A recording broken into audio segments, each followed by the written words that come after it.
Hi guys, it's Jess. Welcome back to my channel and welcome to a vlog. So I haven't done a vlog in quite a long time and it's something that I have been wanting to, and of course as soon as I start filming people start making noise outside. We're just gonna have to deal with it. So as I was saying, I have been wanting to get back into vlogs for a while and I always enjoy watching reading vlogs. They're always a lot of fun and I used to enjoy making them, so I want to bring them back. But I'm going to be doing vlogs based on like one specific book, just because I feel like that would be a good way for me to review certain books that I am excited about and just bring you guys on the journey with me. And I'm going to be reading a book for you guys over the next couple of days that I have been very excited for and that a lot of people have been looking forward to as well. It is out now. It's been out for a few months, at least a month or two.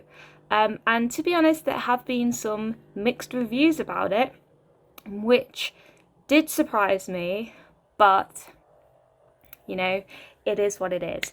So, what is the book that I am going to be reading? I'm going to be reading Survive the Night by Riley Sager. So I have only read two Riley Sager books so far. I've read Lock Every Door, which was a 4-star read for me, and then I also read Home Before Dark, which was a 5-star read. So very high ratings for two of his books. I still need to read The Last Time I Lied and Final Girls, which I have heard really good things about as well. This is his newest release. So all I really know about this book is that it is about a girl who gets in a taxi and she's kidnapped or something to that effect. But I'm gonna find out very soon. So I have the book downloaded on my Kindle, and I've just been charging this all morning. I did want to start this vlog earlier today, but my Kindle was dead. So this is now good to go. And I'm going to spend the entire afternoon getting through as much of this book as possible and just sharing my thoughts and feelings on the book as I am working my way through it. So it's a very hot day today. It's like 28 degrees, 28 degrees Celsius for those of you who do not live in the UK. I don't know what it is in Fahrenheit. But we went from being very cold last week to now being very hot. I'm glad I'm not at work today because honestly, just working in this heat is not fun. So my plan is to sit on the sofa with my Kindle, a big glass of water, all the windows open. There is a bit of a breeze today, which is nice, and just enjoy my afternoon, my evening off, reading what will hopefully be a really good thriller. I'm hoping it's 5 stars. Whether it will be or not remains to be seen. Like I said, there's been some mixed reviews about it, but you know, we're not going to write it off just yet. We've got to give it a try. So I'm going to shut up now and I'm going to get reading, and hopefully you guys enjoy. Also, just quickly, I will say I can't promise this vlog is going to be 100% spoiler free.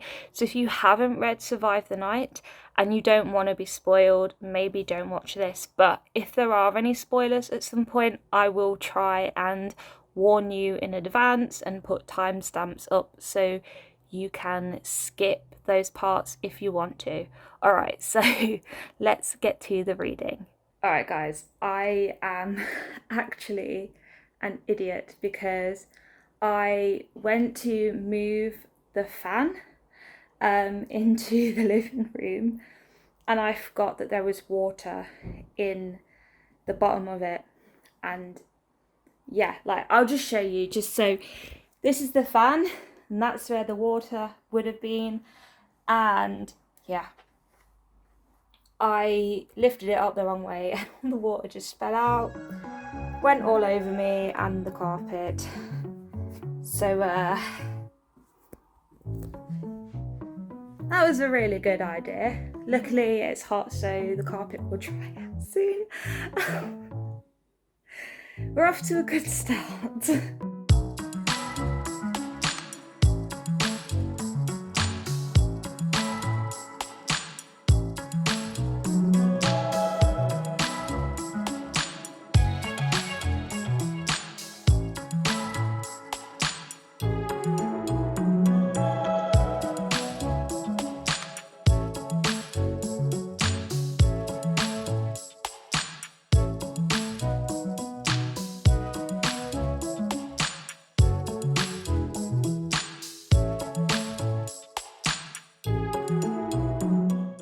Hi everyone, it is about 10 o'clock at night and I didn't update earlier because I fell asleep.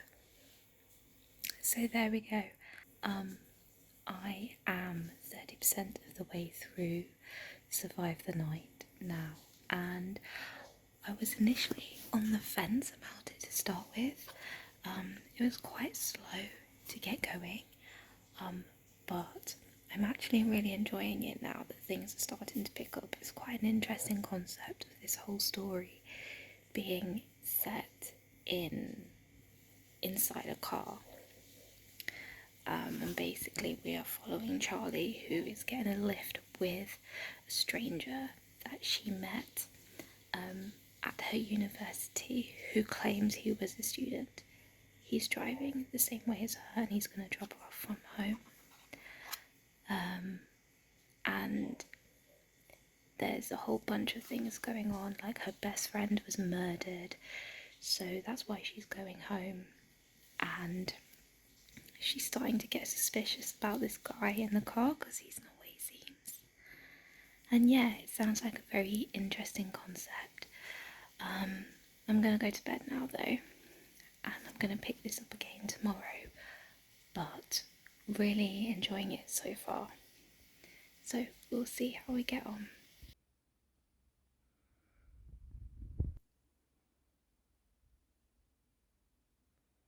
Good morning, everybody. So I have been reading some more of Survive the Night this morning. I've been awake since 7 and I just decided to pick up where I left off last night. So I'm currently about 40% of the way through this now, and I have to say I am actually really enjoying this. So far I don't understand the negative reviews that this book has been getting. I just, yeah, I'm really liking the plot. It's really tense, and you know, there's this sense of something bad coming, something's going to happen, and you can really feel that in the writing, I think, anyway. I love the atmosphere and I love the setting of just being confined in this one space, in this case a car, with someone you don't know, where anything could happen. It really makes you feel uneasy, so I'm really liking that aspect of it. And another thing which I didn't mention last night, actually, I know I talked a little bit about the plot and about Charlie, who is the girl in the car with this guy called Josh, and he's offered to take her home from using like a ride board thing at the university. Charlie is a film student. She really enjoys movies, which I'm not 100% enjoying in the book. I never really like movie references and things like that in books. But what I am liking is the fact that Charlie is a maladaptive daydreamer. And I haven't seen many people talk about this in the reviews, and I think that's just because people don't know what maladaptive daydreaming is. But in the book, she explains about having these things, these movies in her mind where she imagines, daydreams, different scenarios that are more exciting and more interesting than her own life, that help her cope with things. And it's very common in people who have mental health conditions. It's something that I have looked into myself because it's something that I think I might have. I'm not 100% because it's not medically recognized. So there's not a lot of like research out there on it and things, but it is something that is becoming more talked about online anyway.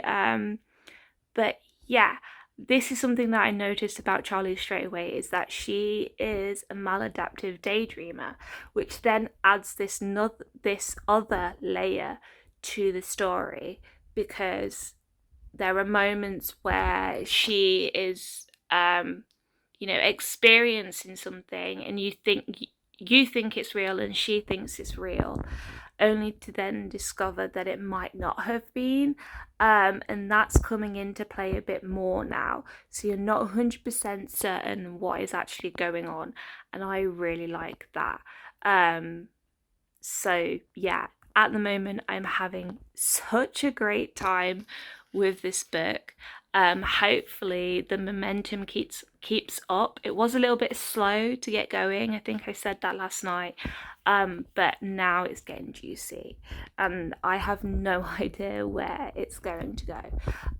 So it's currently 8:20 in the morning. I'm gonna get up and brush my hair because it is a mess, and I'm going to carry on with this for the rest of the day. Hopefully I'll get it finished, and I promise I will do some more updates. I'll try not to fall asleep this afternoon. I'm very excited for later because we are predicted thunderstorms, and I love me a good storm, and I think sitting reading a thriller while it's thundering and lightning outside would be perfect in my opinion. So I'm going to stop talking now, and I'm going to get back to sorting myself out and getting back to reading, and I'll update you all in a little while.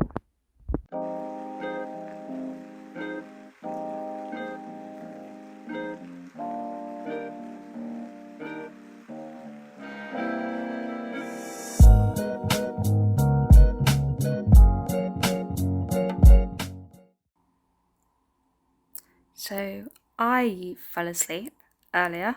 I always fall asleep when I'm reading. My bad. But I've been reading some more this afternoon. I am over halfway now. I'm at 60%, give or take.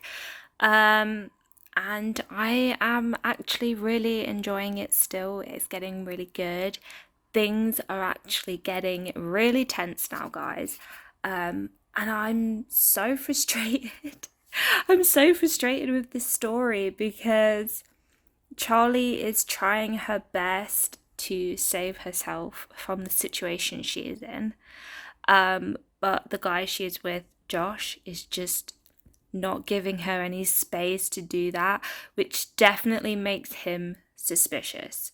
And I'm really frustrated about that.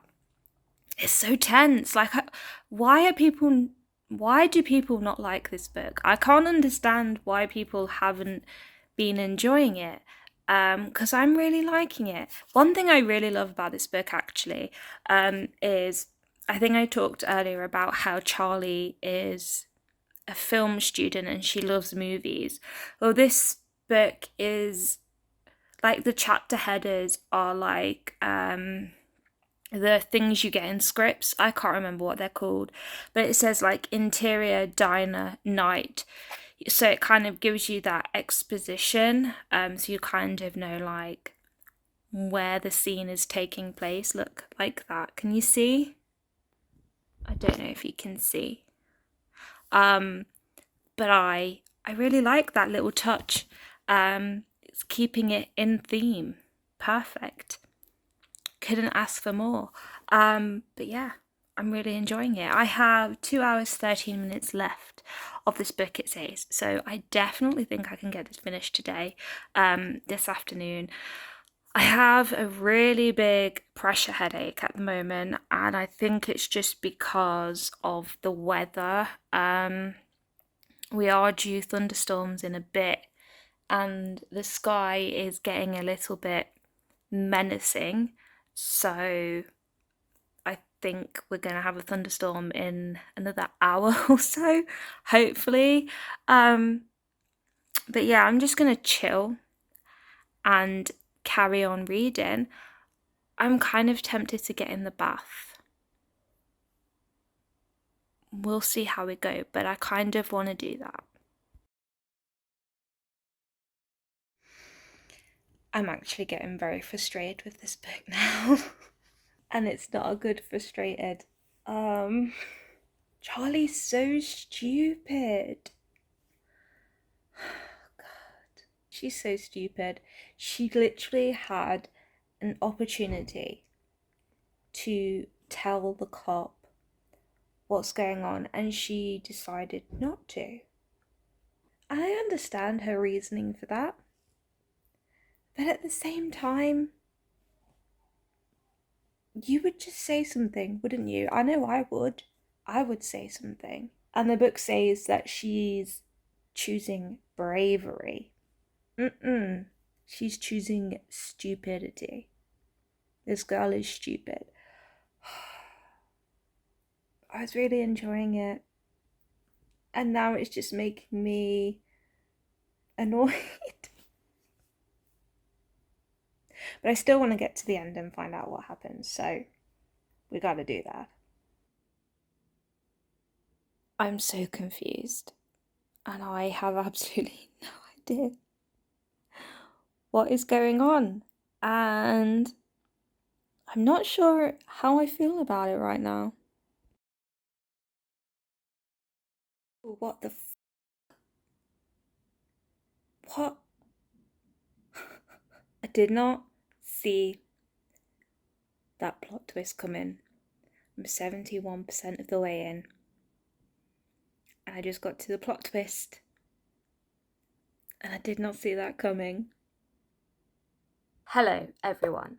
So, it's been a few days since I finished Survive the Night. I was going to update straight away after finishing it, but I just felt like I needed some time to think about my feelings on the book because I have a few. I really don't know what to rate this book. I still don't know if it's a 2-star or a 3-star book. So I'm going to go in the middle and say 2.5 stars for the time being, just because. Okay, so this is not a terrible book. This is not the worst book that I have read. I did enjoy it, as evidenced by previous things in this vlog. The ending for this book just really let it down. Okay, so obviously I can't talk about the ending because I don't want to spoil it for any of you who have not read this book.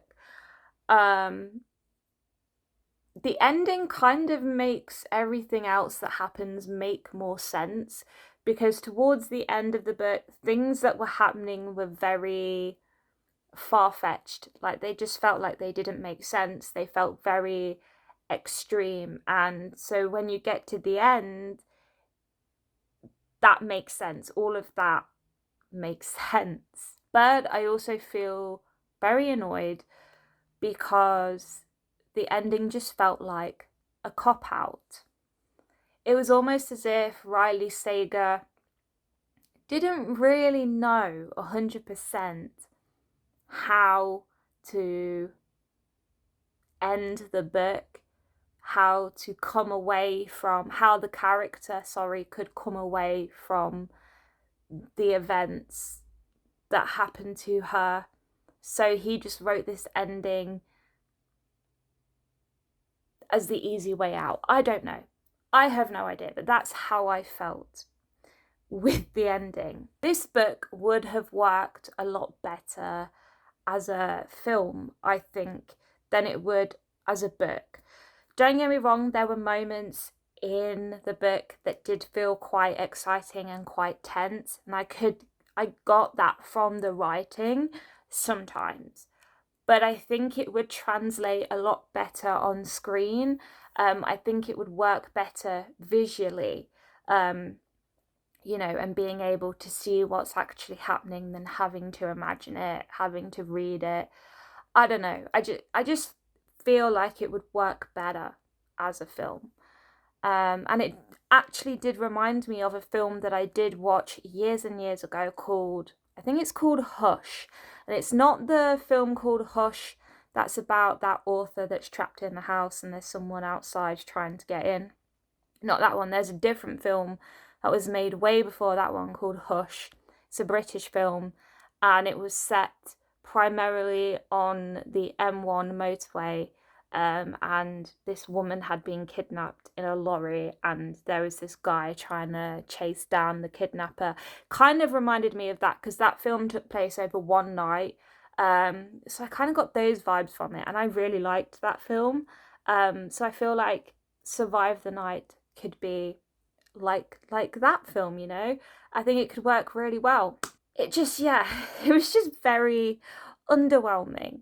And I understand some of the reviews a lot more now that I've finished it, and I can see why people don't enjoy it. I have seen a lot of people talk about Riley Sager's books in general and how he writes female characters in general, and a lot of people seem to have an issue with the way that he writes female characters. And I have never really felt that when reading his other two books, Home Before Dark and Lock Every Door. I didn't get that feeling personally, but with this one I did, because our main character Charlie, she does some really stupid, dumb shit. She just made decisions that didn't make sense at all. And I'm not saying, that a character shouldn't make bad decisions, I've made bad decisions, I'm a human being, it's gonna happen. But it's about learning from those bad decisions and not doing them again. And, if you do make a bad decision, you can usually understand why that person still made that bad decision. Whereas with Charlie, I just couldn't understand why she did some of the things that she did. And that really annoyed me as well. Things I did like about this book. I liked the pacing.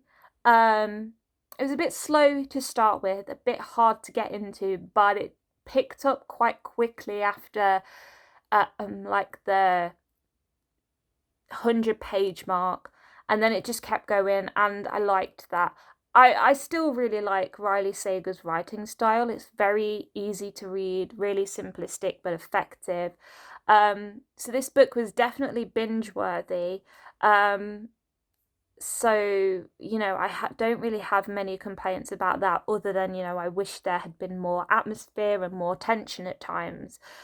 It was mainly just the plot that let it down. The plot and the characters' decisions. I will say, though, I did like the plot twist towards the end. I didn't see that coming, so I did enjoy that. But overall, I just wasn't that impressed with this book. Yeah, it was just very underwhelming, unfortunately. But I still have two more Riley Sager books that I need to read, Final Girls and The Last Time I Lied, and I've heard really good things about both of those books. So, it's just one of those things. This was just a one-off, I guess, and even though it wasn't the best for me, it might be a book that you would really enjoy. It's just one of those things, isn't it? So don't go in thinking this is a really bad book, because it's not really, really bad. It just wasn't for me personally. So all I can really say is just go and read it for yourself if you want to, and you can make up your own mind about whether this is a good book or not. But yeah, that is pretty much all I have to say. I will probably think of some more things that I should have said in this wrap up later on, but I'm going to leave it here because this vlog has been long enough already. I had a lot of fun filming this vlog and reading this book for you guys, and being able to review it a bit more extensively than I normally would in a wrap up. And I hope you enjoyed it too. I hope you enjoyed following me as I read the 300 and so pages of this book. It's not on here, so let's just pretend that it is. And yeah, that's it. I'm gonna wrap this video up here. Thank you so much for watching, guys. Please let me know in the comments if you've read this book, if you've read Survive the Night, and what you thought of it, whether you agree with me or whether you disagree with me. As always, I love to hear your opinions. Also, feel free to let me know if there are any books you would like me to do particular vlogs on and see me review. I'm always open to suggestions. I have some books lined up for the next few months that I do want to do vlogs on, and I'm very excited for those as well. I'm excited to get back into vlogs. So yeah, please leave a cheeky thumbs up if you liked this video. Feel free to subscribe to my channel, I would really appreciate it. Also, you can hit the bell button so you get notified every time I post. I post videos every Tuesday and Friday, so make sure you don't miss those. And as always, I will see you all in my next video very soon. Bye guys.